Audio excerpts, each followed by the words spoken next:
Baik.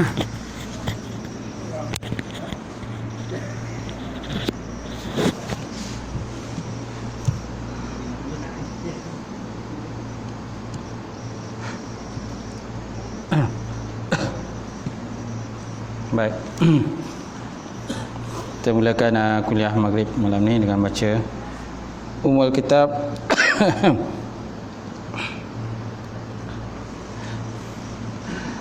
ila hadratin Nabi Muhammadin Mustafa Rasulillah sallallahu alaihi wasallam wa alihi kiram wa ashabihi wa syaulahu Fatihah. A'udzu billahi minasyaitonir rajim. Bismillahirrahmanirrahim. Alhamdulillahi rabbil alamin. Ar-Rahmanir Rahim. Maliki yaumiddin. Iyyaka na'budu wa iyyaka nasta'in. Ihdinas siratal mustaqim. Siratal ladzina an'amta 'alaihim ghairil maghdubi 'alaihim waladdallin. Amin.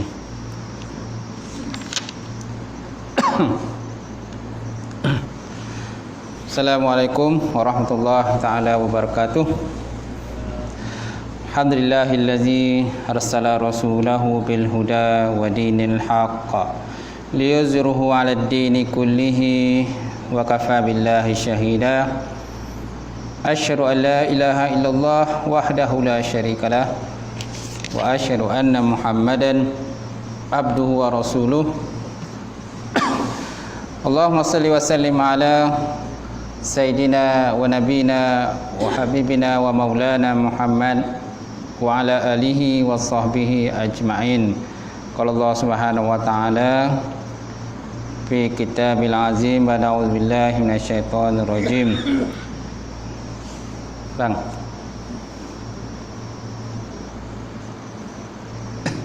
Tarungan ni. Nah. Tengok takut mic. Kadang mic tu tak apa masuk je, tak apa dengar. Mic dah masuk dah. Masuk dah. Okey.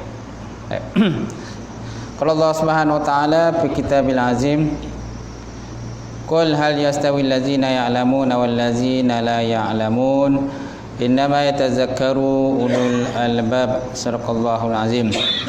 Maksudnya firman Allah Subhanahu wa ta'ala, adakah sama orang yang berilmu dengan orang yang tidak berilmu? Biasanya orang-orang yang menerima peringatan daripada Allah Subhanahu wa ta'ala, itulah orang-orang yang diberikan akar yang sempurna oleh Allah Subhanahu wa ta'ala. Waqala Nabi sallallahu alaihi wasallam, talabul ilmi faridatun ala kulli muslim. Maksudnya menuntut ilmu itu wajib terhadap setiap orang muslim. Alhamdulillah, yang mati Tuan Imam kita, tak lupa juga Tuan Bilal, kemudian Tuan Sia, pengurusi Korea, jawatankuasa muslimin muslimat yang berbahagia. Alhamdulillah, kita panjatkan puji tersyukur kepada Allah Subhanahu wa taala. Kerana dengan izin Allah Subhanahu wa taala, sekali lagi kita dapat bersama pada malam ni untuk kita sambung kuliah kita. Jadi malam ni kita lihat tanda-tanda yang besar kiamat, alamatul kubra, tanda-tanda besar kiamat. Tanda-tanda besar kiamat, alamatul kubra, pada saat yang saat dekat kiamat, ialah antaranya pertama, naik matahari daripada arah barat. Naik matahari daripada arah barat. Yang kedua, keluar sejenis binatang daripada muka bumi, ataupun dabbah, keluar sini binatang yang merata dalam muka bumi. Kemudian yang ketiga, munculnya Dajjal yang mengaku sebagai Tuhan. Kemudian keempat, turunnya Nabi Isa alaihissalam. Kelima, keluarnya Ya'juj dan Ma'juj. Ya'juj dan Ma'juj. Baik. Tanda-tanda tersebut yang mula-mula sekali ditunjukkan oleh Allah Subhanahu wa taala ialah naik matahari daripada arah barat dan keluar sejenis binatang daripada bumi. Sejenis binatang daripada muka bumi. Tapi ada pula riwayat lain menyatakan bahawa awal-awal yang muncul ialah Imam Mahdi. Imam Mahdi yang muncul dulu, lepas tu keluarnya Dajjal, lepas tu Nabi Isa membunuh Dajjal. Itu ada sebahagian kitab dia turutan dia agak lain lah. Dia tak sama turutan di sini. Saya rasa naik matahari daripada arah barat ni mungkin dalam turutan nombor 5 kalau dalam kitab tu. Kalau di sini dia kata naik matahari daripada arah barat, dia letak nombor 1. Kemudian keluarnya sejenis binatang ataupun dabbah daripada muka bumi, daripada bumi. Kemudian munculnya Dajjal. Kemudian Nabi Isa turun untuk membunuh Dajjal. Seterusnya keluarnya Ya'juj dan Ma'juj. Jadi tuan-tuan, tanda-tanda tersebut yang mula-mula sekali ditunjukkan oleh Allah Subhanahu Wa Taala ialah naik matahari daripada belah barat, berdasar kepada kitab inilah. Kan keluar sejenis binatang daripada muka bumi. Ini telah dinyatakan oleh Rasulullah sallallahu alaihi wasallam dalam hadisnya diriwayatkan daripada Abdullah ibnu Umar ibnu As radhiyallahu ta'ala anhu bahawa Nabi sallallahu alaihi wasallam bersabda, "Inna awalal ayah khurujan tulu'us syamsi min maghribiha wa khurujud dabbah 'ala an-nasi duha wa ayyuhuma ma kanat qabla sahibatiha fal ukhra 'ala asriha qariban."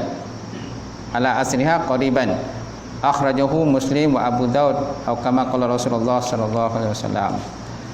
Kalau ikut pada hadis ini, awal-awal yang keluar, awal-awal tanda ialah tulu'us syamsi min maghribiha. Inna awalal ayah khurujan tulu'us syamsi min maghribiha. Sesungguhnya awal-awal tanda kiamat itu ialah keluarnya ataupun terbitnya matahari daripada sebelah barat. Terbit matahari daripada sebelah barat. Sekarang ni matahari masihlah kita tengok macam biasa jelah. Kan, dan matahari itu kalau ikut pun tak tahulah umur dia dah berapa lama dah. Tua sangatlah matahari ni. Sebab matahari sebelum kita lahir pun dah ada dah. Sebelum kita lahir pun dah ada. Sebelum Nabi Adam lahir pun matahari dah ada dah. Tak ada Nabi Adam lahir dulu, matahari kemudian. Kan? Ataupun tak ada moyang kita lahir dulu kemudian matahari kemudian. Tak ada. Sebelum moyang kita lahir, matahari pun dah ada dah wujud dah. So maknanya matahari tu tak tahulah berapa bilion tahun lah dia punya umur tu, wallahu alam lah. Semuanya berada dalam ilmu Allah Subhanahu Wa Taala sajalah. Takkan tetapi suatu hari nanti, suatu masa nanti dia pula akan bertukar arah pula, terbit matahari daripada belah barat. Kalau terbit matahari daripada belah barat, tuan-tuan, kalau ikut daripada satu riwayat lain menyatakan bahawa pintu taubat telah pun ditutup. Pintu taubat telah pun ditutup. Tak dibenarkan lagi. Kalau nak taubat pun memang Allah Taala tak terimalah. Wa khurujud dabbah 'ala an-nasi duha. Dan yang kedua, keluarnya dabbah sejenis binatang daripada muka bumi di hadapan manusia duha, pada waktu duha ataupun waktu siang. Cuma tak tahulah macam mana rupa dia. Kan ada pula ada kalau dalam internet tu macam-macam kan. Antaranya lah mereka ada manusia pernah berjumpa dengan sekumpulan manusia dalam muka bumi. Yang mana kerja mereka itu asyik mengorek-ngorek tanah aja. Kerja mereka itu asyik mengorek tanah. Tuan boleh Google dalam internet lah macam mana rupa makhluk tu. Adalah. Dia memang pekerjaan mereka tu suka mengorek tanah. Satu hari nanti dia akan keluar lah. Ya'juj dan Ma'juj tu lain. Ya'juj dan Ma'juj tu yang ditutup lubang itu oleh Iskandar Zulkarnain tu. Itu lain tu Ya'juj dan Ma'juj. Ini dabbah ni lain pula jenis dia. Tak tahulah macam mana besok tuan-tuan keadaannya. Dan kita pun tak tahu umur kita ni sampai ke situ ke tidak. Tak tahulah umur kita sampai ke tak sampai. Kerana tanda kiamat ini sebenarnya berlaku kiamat itu sebenarnya berada dalam ilmu Allah Subhanahu Wa Taala saja. Dan kita pun tak tahu sama ada umur kita sampai ke sana masa tu ataupun tidak. kita masa tu masih hidup ataupun tak hidup pun kita tak tahulah, wallahu alam kan. Baik, seterusnya wa ayyuhuma ma kanat qabla sahibatiha fa ukhra ala asriha qariban.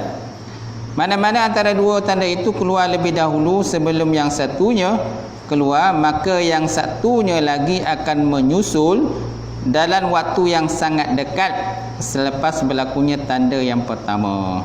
Nampak tak?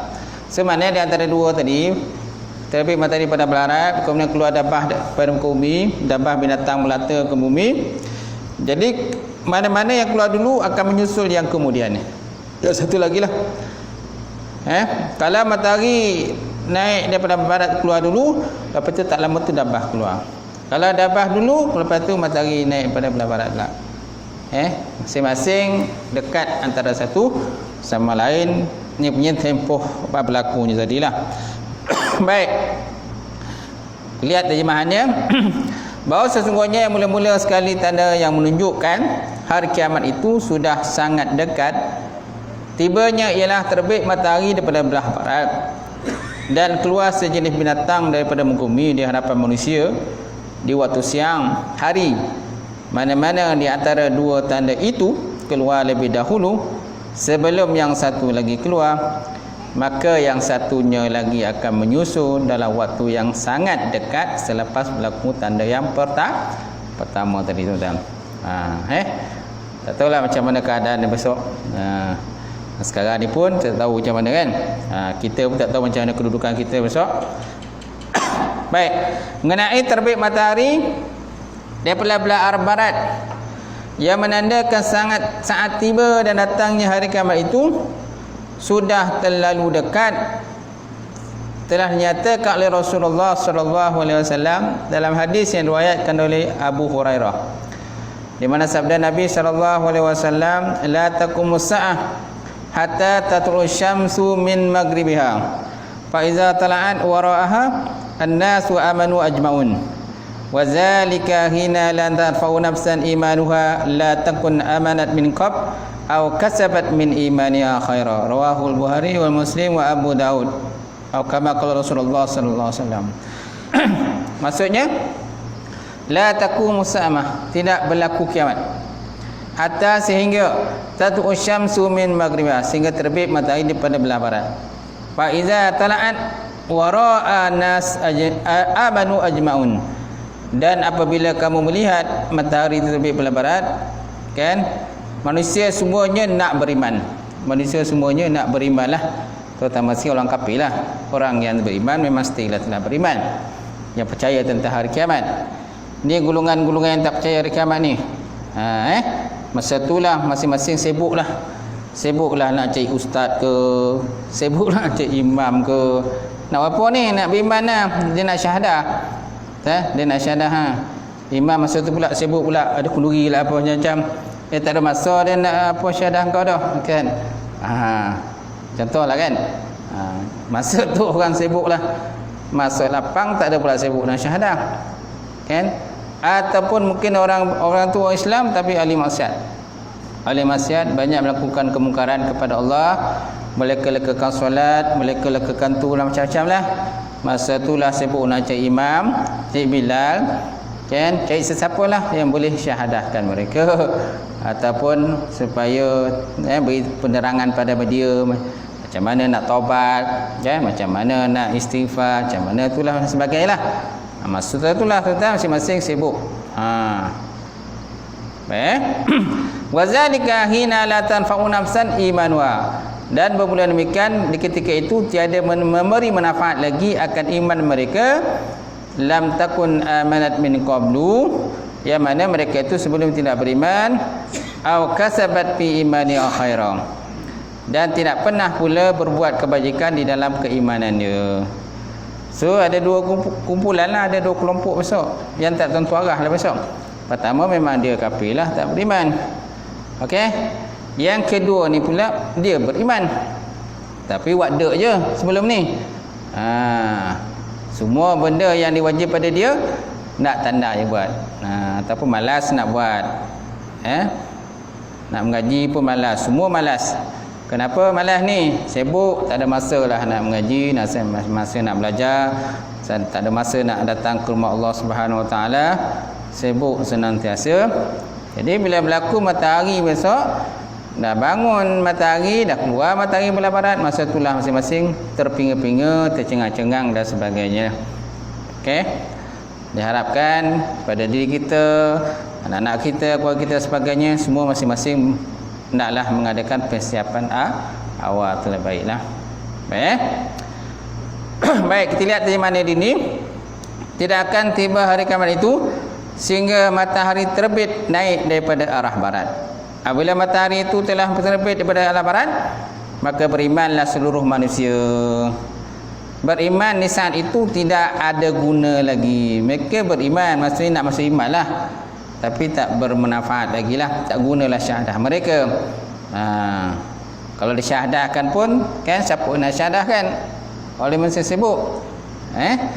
Di mana sebelumnya mereka tidak pernah beriman dan tidak pernah pula berbuat kebajikan dalam keimanannya kepada Allah Subhanahu Wa Taala. Baik. Kemudian hadis Rasulullah sallallahu alaihi wasallam yang diriwayatkan daripada Abu Daud ini adalah bermaksud keimanan yang tidak berguna itu ialah keimanan orang-orang kafir yang memang mereka itu tidak pernah beriman sebelum saat tiba dan datang kiamat. Itu maksud itu. Keimanan yang tidak berguna itulah keimanan orang kafir lah. Memang menyembah patung berhala, kan, menyembah bukit, menyembah busuk dan macam-macam lagi kan. Yahudi, Nasrani dan sebagainya, Majusi. Okey. Apa saja kumpulan yang termasuk dalam kumpulan orang kafir yang orang lain dah bagi peringatan kepada mereka tapi muak dek saja. Jadi mereka masa tu nak sibuk beriman tidak lagi bergunalah. Macam tu. Dan datang hari kiamat itu sudah saat-saat dekat. Begitu juga tidak berguna taubat orang-orang yang beriman dengan mengerjakan perbuatan maksiat. Nampak? Orang kerja suka buat maksiat tadi, suka melewat-lewatkan solat, suka buat tu benda-benda yang lara-lara dan sebagainya. Nak bertaubat pada Allah Taala tu tak ada guna lagi lah bertaubat. Dan mereka tidak pernah berbuat kebajikan untuk menunjukkan keimanan mereka kepada Allah. Kerana iman ni tuan-tuan mesti diisi. Syahadah itu mesti diisi keperluan syahadah. Apa keperluan syahadah? Banyak di kalangan kita ni mengaku beriman je. Nama Ahmad, namanya contohnya Abdullah, namanya apa lagi? Nama-nama Islam lah. Nama-nama Islam. Tapi akhlak kadang-kadang akhlak bukan Islam. Perangai pun bukan perangai Islam. Selagi mana tak berlaku bala bencana, selagi itulah jaranglah datang ke rumah Allah Subhanahu Wa Taala. Bila berlaku musibah bala bencana, masa itulah sibuk mengunjungi rumah Allah Subhanahu Wa Taala. Baik. Kemudian berhubung dengan keluar sejenis binatang daripada bumi yang menandakan tiba saat kiamat itu ialah sudah tersangat dekat dinyatakan oleh Allah Subhanahu Wa Taala dalam Quran. Surah An-Naml ayat 6 ayat 82 tu kan. Surah An-Naml ayat 82 berkenaan dengan binatang itu. Mana ayat tuan-tuan? Wa iza waqa'al qawlu alaihim akhrajna lakum dabbatan minal ardi tukallimuhum annan nasu kanu biayatina la yuqinun. Biayatina la yuqinun. Maksudnya wa iza waqa'al qaul, dan apabila telah sampai masa berlakunya hukuman atas manusia, akhrajna lahum dabbatan minal ardi, nescaya kami keluarkan bagi mereka itu daripada muka bumi itu dabbah. Dabbah ni sejenis binatang lah. Binatang yang akan membuat kerosakan lah. Tentulah binatang buat kerosakan, tak? Kalau tak buat kerosakan tak adalah gempa. Mestilah binatang tu menggemparkan, buat kerosakan sana, kerosakan sini, tak? Kalau hanya keluar tak buat kerosakan, buat apa? Tak? Macam contohnya pelanduk keluar daripada hutan, melintih ke tepi jalan, kan? Apa lagi? Tuan pun tangkap semulih bergulai. Buat kerosakan tak ada. Tak ada buat kerosakan. Jadi benda tu tak menggemparkan sangat. Tak menggemparkan lah. Tapi kalau benda ni menggemparkan, kan, menakutkan orang, sudah tentu benda tu kita kena ambil perhatian lah. Kena ambil perhatian. Apalagi kalau benda tu sebut dalam Quran pula. Tak ada orang sebut dalam Quran dia keluar pelanduk, tak ada. Keluar kijang ke, keluar gusar ke, tak ada. Kan? Keluarnya kusa daripada dalam hutan, kan? Maka berlakulah kiamat. Adanya tu? Tak ada, Jadi dabah ni satu binatang lah yang akan merosakkan muka bumi Allah Ta'ala lah. Sama dengan Yajuj dan Majuj itu. Sama macam Yajuj dan Majuj. Dia akan keluar secara berduyun-duyun, bergerombolan, bergerombolan kan. Dengan jumlah yang ramai mendoru itu kan. Itulah. Kita pun tak sampai nak lari. Macam tsunami lah macam mana. Bila tsunami itu melanda pantai, macam mana dia punya kedatangan tu laju kan. Akan mendoru sampai kan orang pun tak sampai nak buat apa-apa, tak sempat nak melarikan diri sebagainya. Itulah. Kan, tabiat besok kelakuan binatang tu. Dia akan keluar dengan begitu cepat dan pantas. Baik. Dan apabila sampai masa berlakunya hukuman itu ke atas manusia, kami keluarkan untuk mereka sejenis binatang daripada muka bumi yang akan menyatakan kepada mereka bahawa manusia itu telah tidak meyakini ayat-ayat keterangan dan pengajaran daripada kami. Kalau tengok dalam internet tuan-tuan, binatang tu dia kuku dia panjang, kuku panjang lah, dia suka mengorek tanah. Dia korek tanah tu begitu cepat dan pantas. Pernah tengok tak ada satu video tuan-tuan, seekor binatang, binatang tu macam tenggiling. Dia tenggiling, tapi dia memang korek tanah tu memang cepat dan pantas. Sesuai untuk membajak sawah kata. Budak orang yang tulis lah. Sesuai untuk membajak sawah kata. Kalau tuan-tuan nak bajak sawah, carilah binatang tu. Dia memang cepat. Dia macam dia macam tenggiling tapi bukan tenggiling. Dia tak besar sangat pun, besar ni je. Tapi dia boleh menggulungkan diri dia tu. Tenggiling kan macam menggulungkan diri kan. Binatang tu dia boleh menggulungkan diri juga lah. Tapi dia bila korek tanah tu memang cepat je tu. Sekejap dalam beberapa saat dia dah menghilangkan diri dalam tanah tu. Je tu. Malahan kalau kita tarik dia keluar pun dia masih lagi menggali. Je tu. Itulah besok agak macam tu lah rupa binatang kan. Biasalah kalau benda yang mengorek tanah ni mestilah kuku tajam. Kalau kuku tak tajam, macam mana nak korek tanah? Betul tak? Kalau tuan-tuan kuku tajam, kat tuan-tuan pun korek tanah juga. Tapi memanglah kita ni memang disunatkan potong kuku, tuan-tuan. Apalagi kalau setiap Jumaat sunatkan potong kuku. Kalau kuku panjang, baru puas. Buruklah puas. Macam mana tuan-tuan kalau tuan-tuan tengok dalam internet ke, orang kuku panjang. Menjela kuku buruk tak kuku buruk. Orang kuku panjang ni susah nak buat sesuatu. Kalau gatal kat belakang, macam mana nak gaul tu kalau gatal?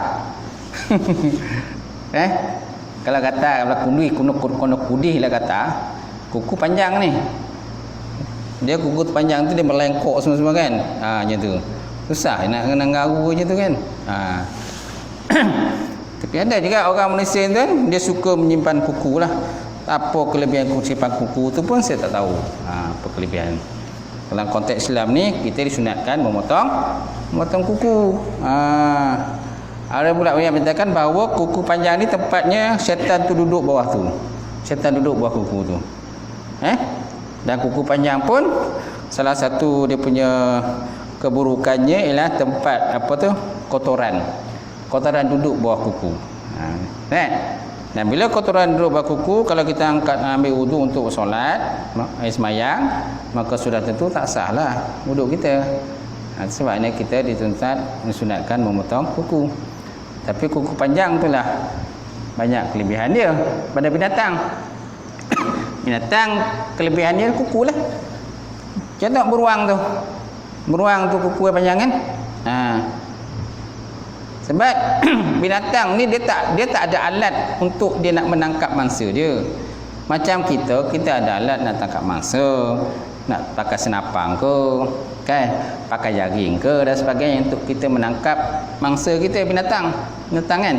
Tapi kalau binatang dia nak menangkap mangsa yang binatang yang lain, nak tangkap mangsa dia, apa benda yang dia ada? Kan, tak ada benda yang ada.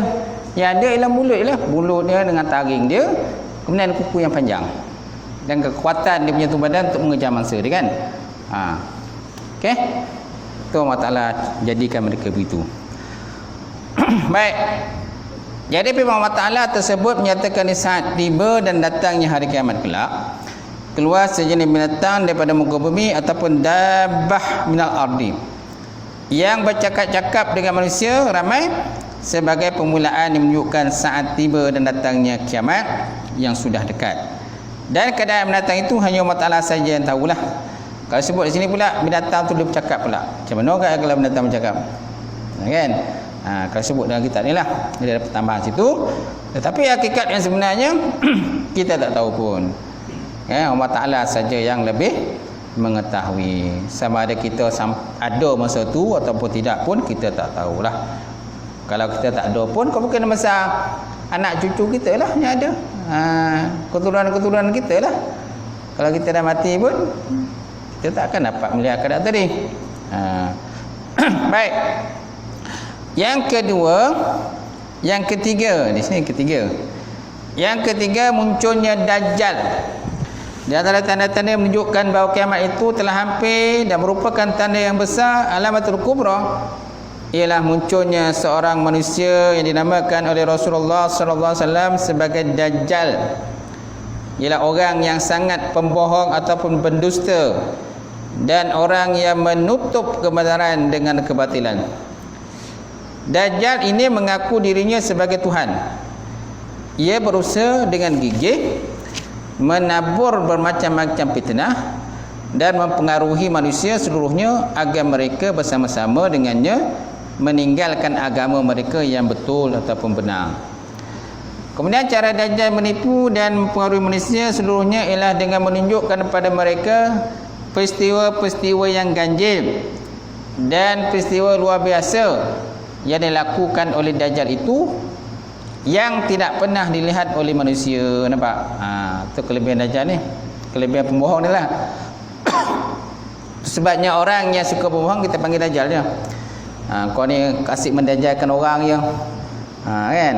Itu mana mendajjal tu, mana membohongkan orang lah, mengenakan orang lah, macam tu. Ada pula di kalangan kuasa-kuasa besar sekarang ni orang kata Dajjal juga. Pahaman-pahaman Yahudi pun ada pula orang katakan Dajjal juga, kan? Mereka pun berkata Dajjal juga. Pahaman Freemason pun mereka kata, ada juga kata Dajjal. Tak? Tapi Dajjal sebenarnya tu besoklah. Itu Dajjal sebenarnya. Yang akan keluar pada akhir zaman, di mana Dajjal ini antara kelebihannya dia boleh menghidupkan orang mati. Boleh menghidupkan orang mati dan minta orang mati itu beriman dengan dia, bertuhan pada dia lah. Itu kita takut besok. Kita takut besok tuan-tuan, Dajjal ni besok dihidupkan kita kalau kita dah mati kan. Dia cari kubur kita kan. Mana kubur orang ni orang kapal insum ni cari dihidupkan, lepas tu disuruh bertuhankan pada dia. Kerana kelebihan Dajjal ni dia boleh menghidupkan orang mati. Sama juga dengan Nabi Isa AS. Nabi Isa pun boleh juga menghidupkan orang mati. Kelebihan Nabi Isa. Tapi itu merupakan mukjizat daripada Allah Subhanahu Wa Taala. Berbeza dengan mukjizat, berbeza dengan kelebihan yang dibagi pada Dajjal ini. Dan Dajjal ni pula dia punya mata dia tu buta sebelah. Dan ditulis di dahinya itu perkataan kafir, kafara ataupun kafir. Hanya orang-orang yang beriman saja nampak perkataan tersebut. Orang yang tak beriman tidak nampak perkataan tersebut. Dan dia akan membawa syurga dan juga neraka. Yang syurga tu neraka, neraka tu syurga. Nampak tak? Jadi yang tak faham tu dia akan tertipu lah. Bila Dajjal kata, jomlah masuk dalam syurga aku ni. Jadi orang pun berdua masuk syurga lah. Rupanya masuk dalam neraka. Masuk dalam neraka. Okey? Yang orang kata, kalau dia kata jangan kamu masuk dalam neraka, sebenarnya itulah dalam syurga. Jadi orang yang beriman saja tahu dan fahamlah tentang PL. Dan banyak di kalangan manusia ni yang mengikut akan fahaman dia. Ikut dia bertuhan pada dia. Terutama si orang Yahudi lah. Orang Yahudi banyakkan bertuhankan kepada Dajjal. Berduyun-duyun orang-orang puluh ribu tuan-tuan, kan, manusia ni terutama orang Yahudi akan menjadi pengikut kepada Dajjal. Jadi pengikut pada Dajjal. Nauzubillah min zalik. Baik, kemudian makanan masa tu pula susah. Makanan masa tu susah. Jadi yang ada makanan tu pada Dajjal saja. Habis besok macam mana nak makan tu kan? Kalau seandainya kita ada lah masa tu kan, yang ada makanan pada Dajjal je. Makanan-makanan lain semua dimusnahkan oleh Dajjal. Tanaman-tanaman, kan, kebun-kebun, kan, semuanya habis dimusnahkan oleh Dajjal. Yang ada makanan pada dia saja. Siapa nak makanan, maka naklah mengaku dia sebagai Tuhan. Kau tak forit tu kan? Tak forit masa tu kan? Bagi orang yang iman dia tak kental, tak mantap, memang mudahlah terpengaruh pada Dajjal tu dan mengaku dia sebagai Tuhan. Bagi orang yang faham, beriman yang kuat dan mantap, tidak akan bertuhankan kepada Dajjal. Biarlah mati tuan-tuan, apa tak apalah. Baik. Baik. Justru itu terdapat di kalangan manusia tadi tertarik hati dan terpedaya melihat peristiwa-peristiwa yang ganjil dan luar biasa yang telah dilihat oleh manusia itu, yang menyebabkan terdapat di kalangan mereka meninggalkan agama mereka yang betul dan benar. Kan? Jadi dia boleh mewujudkan peristiwa ganjil. Dia macam mukjizat jugalah. Kalau dalam mukjizat lah atau sihir lah. Dia ada sihir dia. Kan? Bila dia buat benda tu, orang akan terpengaruh dan percaya, terus percaya dengan, oh hebatlah. Patutlah kita sembah dia lah. Kan? Tengoklah kalau orang ahli sihir tu macam mana. Dia boleh buat benda yang luar biasa. Ahli silat mata kalau kita tengok macam mana. Dia boleh potong orang dalam peti tu kan. Potong 3. Potong 3 tapi dia punya kaki tu masih mengotek-ngotek lagi. Lepas tu dia cantum semula. Dia pisahkan dah potong almari tu, potong 3. Lepas tu dia asingkan, dia pusing-pusing kan almari ni kan. Lepas tu dia cantumkan semula. Lepas tu buka, ada balik. Hidup boleh orang tu. Tak ada masalah, tak ada luka apa-apa pun. Tu ahli sihir lah. Kan, ahli silat mata dan sebagainya. Itu kadang trik, ada juga trik. Trik dia gunakan trik lah. Kecepatan mata mereka, kecepatan mata, kecekapan dengan mereka buat benda tu, sehingga kan kadang-kadang kita tak perasan. Itu sebenarnya adalah tipuan lah pada kita. Dan kita pun tepuk tangan, wah hebat, bagus kan. Macam tu. Kemudian, tetapi bagi mereka yang beriman, yang tetap imannya dengan sebenar-benar keimanan, tidak terpengaruh dan tidak tertipu oleh peristiwa-peristiwa yang ganjil dan luar biasa itu, dan mereka tidak terpikat hatinya oleh ajakan Dajjal yang sesat. Mereka tidak terpikat pun. Kenapa? Mereka dah mengaji, dah faham dah. Ini semuanya kerja Dajjal ni. Apalagi kalau dah masa tu memang dah kata dah ujung-ujung dunia kan, dah hampir kiamat ni. Memang tahulah ini semua tak lain perangai Dajjal. Malah orang-orang yang benar-benar tetap keimanan mereka tidak sedikit pun merasa hairan melihat perkara-perkara yang ganjil dan yang luar biasa yang ditunjukkan oleh Dajjal tersebut. Malahan ada tuan-tuan ni, kalau Islam ni kata sini, yang pun terpengaruh juga, ada juga terpengaruh. Apalagi keadaan masa tu dalam keadaan sempit, kemarau, tak ada makanan, dia buatnya pengarau. Dajjal tu dia buat seperti kemarau lah, makan habis semua, rosak, hancur jahanam. Apa yang tanam semuanya tak hidup. Makanan-makanan ikan habis semua disapu semua dimusnahkan. Nampak tak? Oleh pengikut-pengikut dia. Jadi macam mana? Susah peritlah. Tu yang kadang-kadang terus bertuhankan kepada Dajjal. Baik. Tegasnya orang yang beriman dengan sepenuh keimanan tidak terpesona dan tidak tertipu daya mengikut kesesatan Dajjal. Ia mempergandakan bahawa dirinya ialah Tuhan yang boleh membuat sesuatu yang dikenaki sebagaimana yang ditunjukkan kepada manusia seluruhnya. Dia tak terpedaya. Dan kalau salah satu daripada ayat yang boleh kita gunakan, diamalkan, ialah surah Al-Kahfi je lah. Surah Al-Kahfi ayat 1 ayat sampai 10 kan. Tu ayat untuk kita nak hindarkan daripada Dajjal. Hindarkan daripada Dajjal. Surah Al-Kahfi ayat 1 sampai ayat 10. Apa tu? Alhamdulillahillazi anzala ala abdil kitab wa lam yaj'al lahu iwaja tu qayyiman